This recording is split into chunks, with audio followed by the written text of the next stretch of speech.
ठंड के मौसम में बरसात की एक शाम शांतिपुर गांव के दो लोग सुरेश और विमल रवि की चाय की दुकान पर बैठे थे।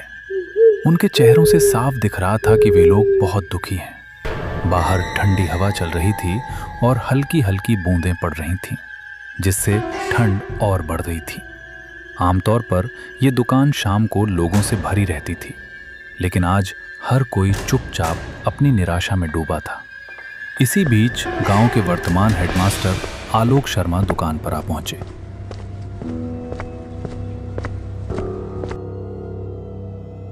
अरे सुरेश और विमल, क्या बात है? तुम दोनों इतने चुपचाप क्यों बैठे हो? मैं तुम्हें हमेशा हंसते मुस्कुराते देखता आया हूँ, आज अचानक क्या हुआ? आइए मास्टर जी, बैठिए। आपकी चाय बनवा देता हूँ। हाँ रवि, जल्दी से अपनी मशहूर अदरक वाली चाय बनाओ। इस सर्दी में सिर दर्द हो रहा है, थोड़ी आराम मिलेगा। लेकिन तुम लोग पहले बताओ, ये उदास माहौल कैसा है? असल में क्या है ना मास्टर जी, मन बहुत परेशान है। मैं जानता हूँ कि तुम लोग इस अच्छे गांव को बहुत प्यार करते हो। यहाँ के लोगों के साथ मेरा मन भी खुश रहता है, पर क्या ऐसी बात हो गई जिसने सभी को परेशान कर दिया है? मास्टर जी, आप तो जानते ही हैं कि हमारे गांव में कोई अस्पताल नहीं था। बीमारों को 10 मील दूर 2 गांव पार करके ले जाना पड़ता था।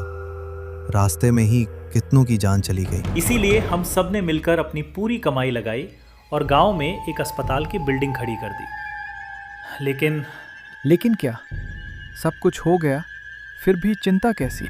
चिंता यही है कि हमारी सारी बचत खत्म हो गई। अस्पताल की इमारत तो खड़ी हो गई, पर अंदर मरीज के लिए एक भी बिस्तर खरीदने के पैसे नहीं बचे। हाँ, अब क्या करें? ओहो, ये तो सच में बड़ी समस्या है। मेरे पास जो थोड़ी बहुत जमा पूंजी थी, वो भी बेटी की शादी में खर्च हो गई। एक मिनट, हाँ, आनंदपुर गांव में मेरे पिताजी की एक पुरानी ज़मीन है। अगर मैं उसे बेच दूं, तो जो पैसा आएगा, मुझे लगता है उससे अस्पताल के लिए बिस्तर आ जाएंगे। क्या कहते हो? मास्टर जी, आप ये क्या कह रहे हैं? आप अपनी पुरानी खानदानी ज़मीन बेच देंगे? हाँ, क्यों नहीं। वैसे भी मेरी नौकरी का बस 1 साल बचा है। मैंने तो सोच लिया है कि बाकी की ज़िंदगी यहीं गुजारनी है, तुम्हारे लोगों के बीच। मुझे जो प्यार यहाँ मिला है वो कीमती है, और ये तो एक अच्छा काम है। भगवान बार बार ऐसा मौका नहीं देते। सुरेश, विमल और रवि की आंखों में धन्यवाद के आंसू छलक आए। तीनों ने हाथ जोड़कर आलोक मास्टर का धन्यवाद किया। अरे ये सब क्या कर रहे हो? बस करो। सुनो, कल सुबह ही हम निकलेंगे। कुछ खरीदार पहले से ही उस जमीन में रुचि दिखा रहे थे। देखते हैं इस बार बात पक्की हो जाए। अगले दिन सुबह आलोक, सुरेश और विमल आनंदपुर गांव जाने के लिए निकल पड़े।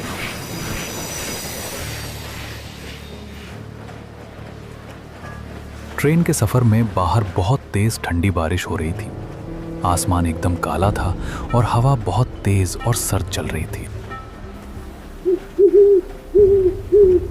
ये ठंड और बारिश तो रुकने का नाम ही नहीं ले रही है। इतनी तेज बारिश में हम नदी कैसे पार करेंगे? नदी पार किए बिना तो गांव पहुंचना मुश्किल होगा। मास्टर जी, स्टेशन से आपका गांव कितना दूर है? स्टेशन पर उतरकर पहले नाव घाट तक पहुंचना होगा, फिर नाव लेकर नदी पार करनी पड़ेगी, तब जाकर मेरा गांव आएगा। बातचीत करते करते काफी समय बीत गया। आखिरकार जब तीनों स्टेशन पर पहुंचे तो शाम हो गई थी। स्टेशन पर उनके अलावा कोई नहीं उतरा।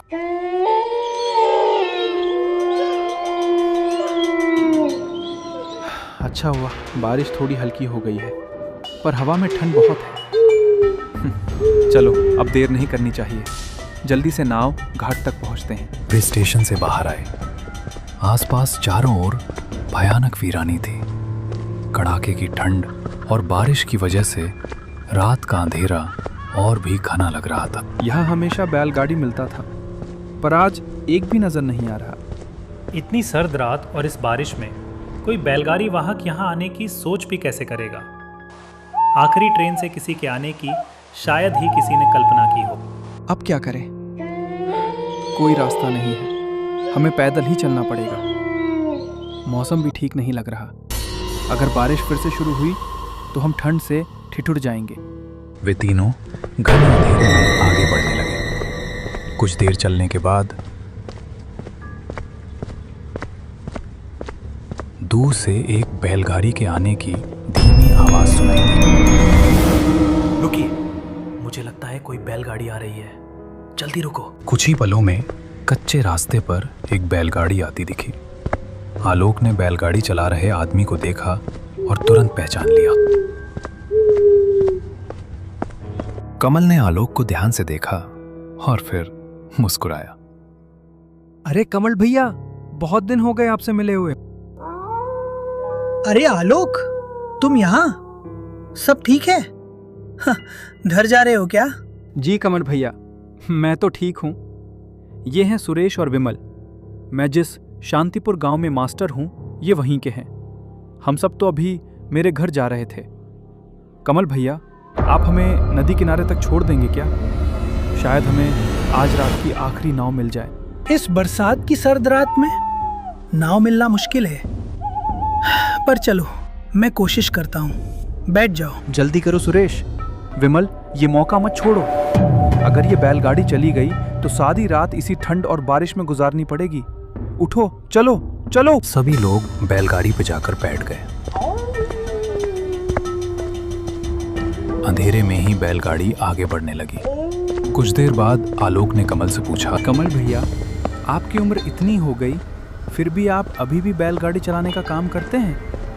आपको थकान नहीं होती? थकान पहले होती थी, अब नहीं होती। पहले होती थी, अब नहीं होती? इसका क्या मतलब है? कुछ नहीं खास। तुम तो बहुत दिनों बाद आनंदपुर आए हो, हमें भूल ही गए लगते हो। नहीं, ऐसी बात नहीं है कमल भैया। काम की वजह से आना जाना कम हो जाता है। आज भी एक बहुत ज़रूरी काम से आया हूँ। गांव में पिताजी की जो ज़मीन है ना, उसे बेचने आया हूँ। जमीन बेच रहे हो? कोई परेशानी है क्या? हाँ, परेशानी तो है। मैं जिस गांव में रहता हूँ, वहाँ के लोगों ने मिलकर अस्पताल तो बना दिया है, लेकिन उनके पास बेड खरीदने के पैसे नहीं बचे। इसलिए मैंने सोचा ये खाली पड़ी पुरानी ज़मीन बेचकर उनकी मदद कर दूँ। वाह आलोक, तुम तो सचमुच आनंदपुर गांव का गर्व हो। ऐसी कोई बात नहीं है कमल भैया। ये सुरेश, विमल भी तो बहुत नेक हैं। ऐसे ही बातचीत चलते चलते सभी लोग नदी के किनारे आ पहुंचे। जब तीनों नदी की ओर देखें, तब नदी का बहाव बहुत तेज था। जो नदी हमेशा शांत रहती थी, वो आज बहुत गुस्साई दिख रही थी। किनारे पर नावें तो बंधी थीं, लेकिन कोई माझी नजर नहीं आ रहा था। जो डर था वही हुआ। घाट पर कोई माझी नहीं है। इतनी रात और ऊपर से ये ठंड और बारिश, कौन रहेगा यहाँ? अब क्या होगा मास्टर जी?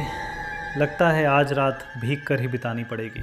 आसमान देखिए मास्टर जी, ऐसा लग रहा है कि बारिश फिर से शुरू होने वाली है।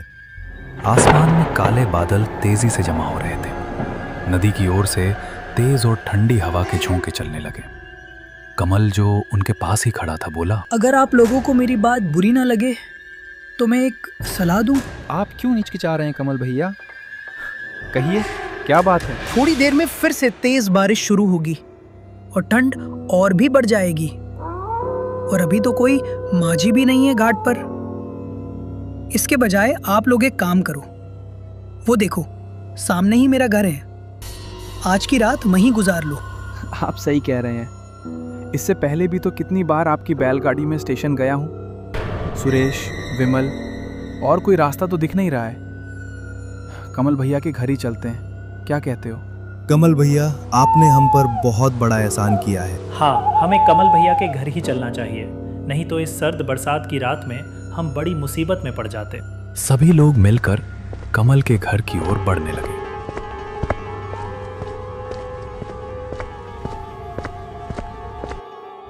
जैसे ही वे घर के अंदर घुसे, उन्हें एक अजीब सी पुरानी बदबू महसूस हुई, जैसे ये घर बहुत दिनों से बंद हो। कमल भैया, घर के अंदर अजीब सी बदबू क्यों है? और ये फर्श भी गीला लग रहा है।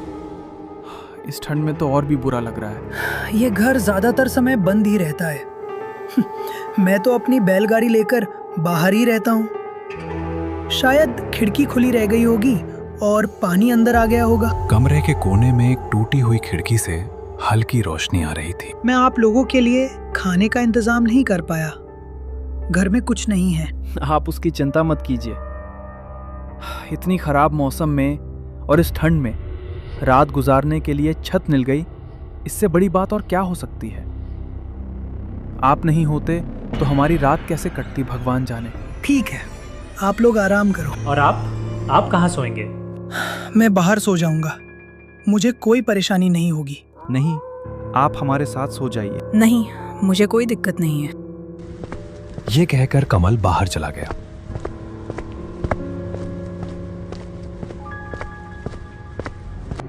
और वे तीनों जमीन पर चटाई बिछाकर लेट गए। आधी रात को गहरी सर्द नींद के बीच अचानक आलोक की आंख खुल रही।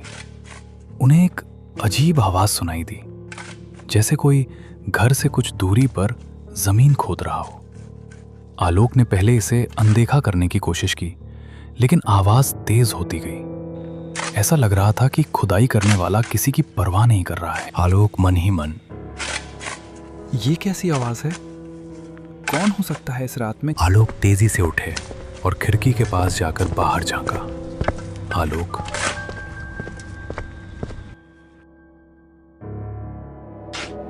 वो कमल भैया हैं। वो घर से थोड़ी दूर पेड़ के नीचे कुछ खोद रहे हैं। विमल, सुरेश, उठो, जल्दी उठो। मुझे यहाँ कुछ ठीक नहीं लग रहा है। सुरेश और विमल हड़बड़ा कर उठे।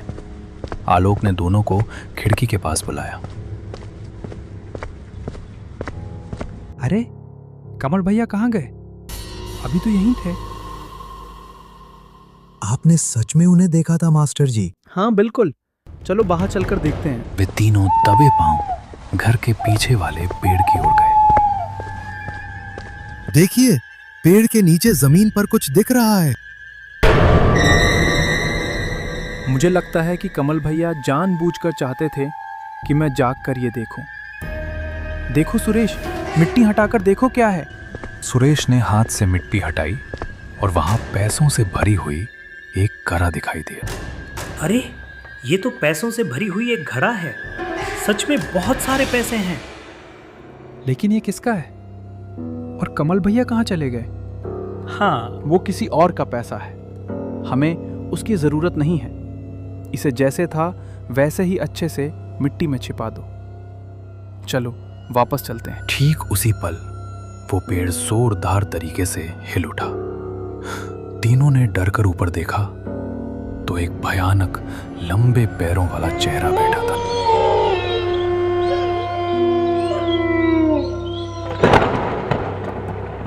डरो मत आलोक, मैं कमल हूं। मैं बस ये देखना चाहता था कि क्या समय के साथ तुम लालची तो नहीं हो गए हो। तुम पर शांतिपुर गांव को गर्व करना चाहिए।